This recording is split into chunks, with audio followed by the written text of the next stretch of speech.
மாங்காய் season start ஆயிருச்சுங்க. அப்போ இந்த ஒரு சூப்பர் டேஸ்டான இன்ஸ்டன்ட் மாங்காய் ஊறுகாய் எப்படி செஞ்சுட்டாக்குன்னு பார்த்துருவோமா? ஃபஸ்ட்டு மாங்காயை வந்து நல்லா தண்ணியில் நல்லா அலசிடுங்க. அதுக்கப்புறமேட்டு நல்ல ஒரு காட்டன் துணி வச்சு ட்ரையாக ஃபுல்லாக தடச்சி எடுத்துருங்க.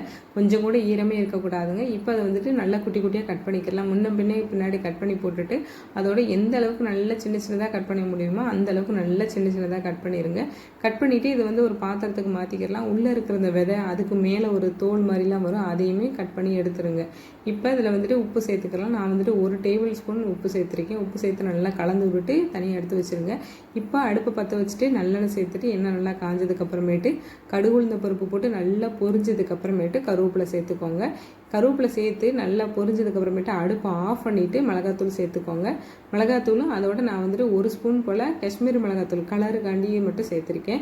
சேர்த்து நல்லா மிக்ஸ் பண்ணி விட்டுட்டு நம்ம எடுத்து வச்சுருக்கிற மாங்காயில் சேர்த்துக்கோங்க. அவ்வளோதாங்க, ஒரு சூப்பர் டேஸ்டான இன்ஸ்டன்ட் மாங்காய் ஊறுகாய் வீட்டிலே ரெடி ஆயிடுச்சு. கண்டிப்பாக ட்ரை பண்ணுங்கள், சூப்பர் டேஸ்ட்டாக வரும். இந்த மாங்காய் ஊறுகாய் எந்தெந்த சாப்பாட்டுக்கு சூப்பராக இருக்குன்ட்டு நம்மளுக்கே தெரியும். தயிர் சாதம், ரசம் சாதம், சாம்பார் எல்லாத்துக்குமே சூப்பராக இருக்குங்க. சும்மா கூட போகையில் வரையில் அள்ளி சாப்பிட்லாம், அந்த அளவுக்கு சூப்பராக இருக்கும். வீடியோ பிடிச்சிருந்தா மறக்காமல் லைக் பண்ணி ஷேர் பண்ணிவிட்டு சேனலை சப்போர்ட் பண்ணி சப்ஸ்கிரைப் பண்ணி வச்சுக்கோங்க.